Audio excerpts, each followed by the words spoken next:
साहब, सबसे पहले तो इस चीज का फैसला कर लें कि अगर तो ये जाली असेंबली है, ये मैंडेट जाली है, सिलेक्टेड होगा जो भी होगा इसका वजीर आजम, तो क्या आज मियां शहबाज शरीफ एक सिलेक्टेड वजीर आजम है? और दूसरा ये कि क्या इलेक्शंस होने चाहिए या अब जबकि हमारी हुकूमत आ गई है तो असेंबलियां जायज हैं और इलेक्शंस नहीं होने चाहिए? व्यू क्या है मुस्लिम लीग नून का? काशिफ अब्बासी साहब, आपका शुक्रिया, मगर सारी चीज़ें उसी तरह हैं जो आपने बयान फरमाई, मगर फ़र्क सिर्फ ये है कि जो आपने बात की कि किरदार बदल जाते हैं, बाकी चीज़ें सारी वही हैं। ये बात दुरुस्त है आपकी, मगर देखने वाली बात यह है कि जिन इंतखाबात पर हम उंगलियां उठाते रहे, तहफ़्फ़ुज़ात का इजहार करते आए, क्या वैसे ही दोबारा इलेक्शन होने चाहिए? और क्या फिर जो कोई हुकूमत हो उसको भी कोई सिलेक्टेड कहेगा और कोई कहेगा कि मैं इस इलेक्शन को मानता नहीं हूं? क्या ऐसा होना चाहिए? सर, ये आप तो मैं माफी चाहता हूं, ये किस्मत आपको में पता है यही जिस लिखा है। वजह से ये इलेक्शन के ऊपर सवाल उठते हैं, वो फर्ज करें एस्टैब्लिशमेंट पर सवाल उठता था, वो तो ए पॉलिटिकल या न्यूट्रल कह लें या ए पॉलिटिकल कह रहे हैं, हमारा तो लेना देना कोई नहीं, वो उनके तो अब आप भी तारीफें करते हैं। तो अगर वो कहते हैं कि हम इलेक्शंस को इन्फ्लुएंस नहीं करेंगे, फिर तो इलेक्शन फेयर होना चाहिए पाकिस्तान में। आप ऐसा क्या कर लेंगे जिससे इलेक्शन फेयर हो? देखिए काशिफ, दो तीन चीज़ें हैं। अगर तो आप माजी की सिर्फ बातों को कोट करेंगे, आज इनकी बातों को कोट करेंगे, तो मसले का हल तो कोई भी नहीं निकलेगा। बात तो ये है कि मैं ये मान रहा हूँ कि उस वक्त जो बातें हम करते थे दुरुस्त कह रहे थे, कोई गलत नहीं थी। ठीक हो गया। तो आप आज भी मानते हैं कि असेंबलियां जाली हैं मियां साहब? मैं आज भी कहता हूं कि वो इलेक्शन रिग थे। आज भी ये असेंबलियां जाली हैं? मैं आज भी कहता हूं सर, तो अगर असेंबली जाली है तो फिर फ्रेश मैंडेट होना चाहिए ना? एक सेकंड, हाँ, ये है असल वो बात जो आप को कहनी चाहिए। मुझे सिर्फ इतना बता दें काशिफ कि क्या 3.5-4 साल जिन असेंबलियों के ये मेंबर रहे और जो हुकूमत करते रहे, क्या उस वक्त जब हम कहते थे कि ये असेंबलियां जाली हैं, ये क्यों नहीं मानते थे? उस वक्त हुकूमत पर लानत क्यों नहीं भेजते थे जो आज भेज रहे हैं? उस वक्त इन असेंबलियों को बुरा भला क्यों नहीं कहते थे? उस वक्त इलेक्शन कमीशन को बुरा भला जब हम कहते थे क्यों नहीं मानते थे? मगर एक चीज का फर्क जरूर है कि सर, वो तो यूटर्न एक्सपर्ट है ना हजरत। 2018 वो तो यूटर्न एक्सपर्ट है ना। या तो कहते हैं हम भी यूटर्न एक्सपर्ट हैं, हम भी उन्हीं की तरह के, जब जो हमें सूट करेगा वो करेंगे, फिर तो ये तस्लीम कर लें, हम आगे चले जाते हैं। नहीं, अच्छा चले, आपकी मेहरबानी काशिफ, आपने ये तो माना कि ये गलत बयानी करते हैं। सर, वो खुद मानते, मैंने ये तो माना कि प्राइम मिनिस्टर साहब, फॉर्मर प्राइम मिनिस्टर तो खुद कहते थे तुर्रा इम्तियाज होता है लीडर का। आप भी कह लें हाँ जी तुर्रा इम्तियाज होता है, हम भी यूटर्न लेते हैं। चलें, शुक्रिया आपका कि आपने ये इनको याद दिलाया। मगर एक चीज़ आपकी खिदमत में अर्ज़ करता जाऊं ताकि आप दूसरे मेहमानों के पास जाना चाहेंगे और मैं हायल ना हूं। मैं आपको ये अर्ज़ करने की जसारत कर रहा हूं कि ये चीफ इलेक्शन कमीशन 2018 के नहीं थे।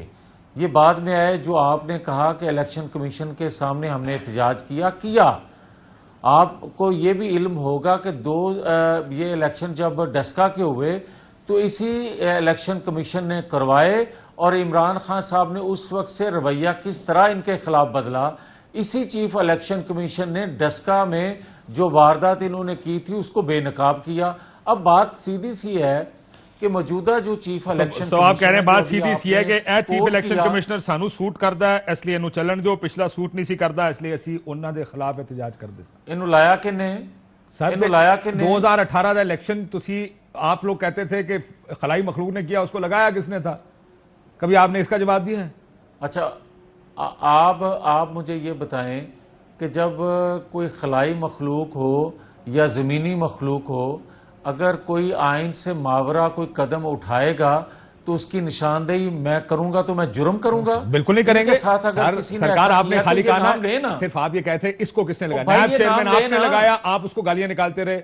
ये अपॉइंटमेंट साहब भी करते रहे, उनको आप तनकीद करते रहे। ये ना कहें कि इन्होंने लगाया है। ये आर्गुमेंट आप इसको दफन कर दें पाकिस्तानी सियासत में। जो जिसको लगाता है, माफी चाहता हूं भाई, याद रखना सर, जो जिसको लगाता है वो उधर से ही सबसे ज्यादा डसा जाता है। ये पाकिस्तान की तारीख रही है, इस तरफ नहीं जाते। आखिरी सवाल सर, आपने कहा था मैंने आगे दूसरे मेहमानों की तरफ जाना है, क्या ये वजीर आजम सिलेक्टेड है या नहीं है?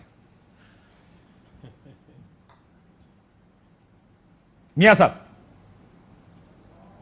जी, आप जो मेरे से सवाल कर रहे हैं, अगर मैंने ही जवाब देना है तो मैं तो आज इसको इसलिए मुंतखब कहूंगा कि जो असेंबली 4 साल चलती आई उसने ही मुंतखब किया उस प्राइम मिनिस्टर वो को, जाली आज असेंबली का जो थी, प्राइम मिनिस्टर है। वो रिग्ड इलेक्शन था, तो क्या ये वजीर आजम जाली है या नहीं है? हाँ, सिलेक्टेड है या नहीं? ये है काशिफ असल सवाल, ये है असल सवाल। जवाब ही दे दो कि आए बैठ के इलेक्शन रिफॉर्म्स लेकर आते हैं। कभी कानून जो है उसको कोई नहीं मानेगा। जब आप सादा अक्सरियत के बलबूते पे कोई भी कानून बनाएंगे, हमेशा उस सर मेरी खबर यह है इज्जत कि इलेक्टोरल रिफॉर्म्स के मिलती लिए है। पीटीआई ने 2 नाम दे दिए हैं, फवाद चौधरी साहब का नाम है और बाबर अबान साहब का नाम है। ये 2 नाम दे दिए गए हैं इलेक्टोरल रिफॉर्म्स के लिए जो हुकूमती इत्तेहाद है। क्या ये मैं गलत कह रहा हूं, ठीक कह रहा हूं? मेरे पास अभी कोई ऐसी इत्तला नहीं। होती तो दे देंगे होती तो दे देते। सर। चले, मेरी खबर यह है कि कम से कम 2 नाम आपकी हुकूमत की तरफ से इलेक्टोरल रिफॉर्म्स के लिए, क्योंकि कहा गया था कि जी इलेक्टोरल रिफॉर्म्स करनी हमारी है। पार्टी की तरफ से कहना, आप हुकूमत की तरफ से कह रहे हैं। अच्छा सॉरी, आपकी पार्टी की तरफ से। तो यार वो थोड़ा जा तो पहले उम्र 3 महीने का टाइम असल मिलता में- ना चेंज करने, इस बार टाइम ही नहीं मिला। नहीं, एक रात एक वजीर आजम से, अगली रात वजीर आजम कोई हमें नहीं। अपोजिशन का गेयर लगाने में कोई वक्त नहीं लगता। जवेद लतीफ साहब को पता है इस बात का। हाँ, कब मैं भट्टी साहब से आज फिर मैं आपके पास आता हूँ। ये जो पहले बता दें, उम्रे में कितने लोग जानेंगे? फवाद साहब भी ट्वीटें कर रहे हैं, आप भी ट्वीटें कर रहे हैं। देखें, बात ये है, जब माले मुफ्त दिले बेरहम हो तो फिर उस वक्त बनतों की गिनती जो है वो अनगिनत हो जाती है। अब मसला इनका ये कल है, रात को मेरी खबर थी नहीं, 89 लोग थे। सुन तो लेना, मसला ये है कि 13 जमातें हैं, 13 जमातों के सारे वजीर काबीना में हैं। अब वो ये कहते हैं कि शहबाज शरीफ जहां जाएंगे अकेले नहीं जाएंगे, हम साथ जाएंगे। ये इत्तेहाद के लिए बहुत जरूरी है। तो लिहाजा शहबाज शरीफ साहब को 1 777 नहीं, शायद 2 777 की जरूरत पड़ मांगा गया है 1 777। वो तो कहते हैं मरियम औरंगजेब साहब ने कहा 777 लोगों को साथ लेके जाने के लिए, दूसरा 777 जो है वो वापस लाने के लिए। वापस लाने के लिए।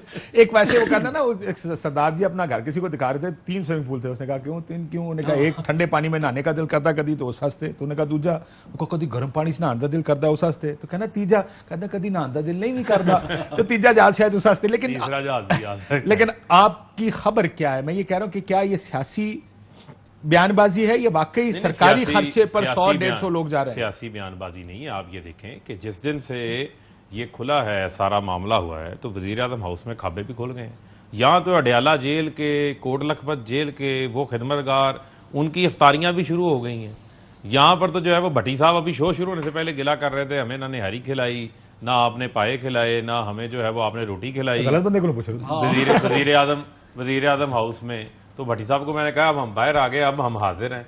पहले हम नहीं खिला सकते थे क्योंकि सरकारी खजाना जो है वो हम नहीं खर्च कर सकते। इन्होंने बड़े जुल्म की। अहम तरीन खबरें अब एक क्लिक की दूरी पर, हर लम्हा बाखबर रहने के लिए सब्सक्राइब करें हमारा YouTube चैनल। अपने मोबाइल फोन से मुल्की और बैनुल-अक़वामी अहम खबरों तक रसाई के लिए डाउनलोड कीजिए मोबाइल ऐप। बावसूख जराए से मुसद्दिका खबरों, तज्जियों और तबसरों से मुस्तफीद होने के लिए विजिट कीजिए पाकिस्तान की सबसे बड़ी न्यूज वेबसाइट।